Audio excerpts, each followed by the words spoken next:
Leo nataka nikufundishe jinsi ya kupiga overlock bila kutumia mashine. Kwa hiyo utakuwa na sindano na uzi tu. Baada ya kuwa na sindano na uzi tu, unaanza hivi. Zoezi la kwanza ni kuchoma sindano hivi kwenye kitambaa chako au nguo, then unavuta. Alafu utarudia hapo kwa mara ya pili, then unakuwa kama una lock. Baada ya kulock, utavuta sindano, then utaangalia sasa huu mstari mara ya kwanza ulikopiga isipishane yani, then unachoma hivi.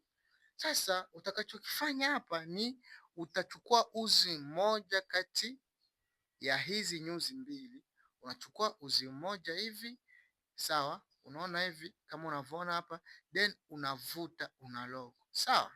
Alafu hapa hivi utaendelea na zoezi kama hivyo guys.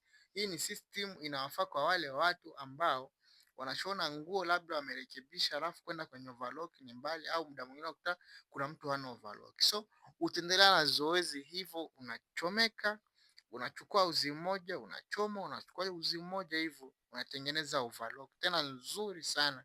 Nenda hata kuzidi hata mashine zingine. So kama hujanifollow, naomba unifollow ili uendelee kupata vitu kama hivi.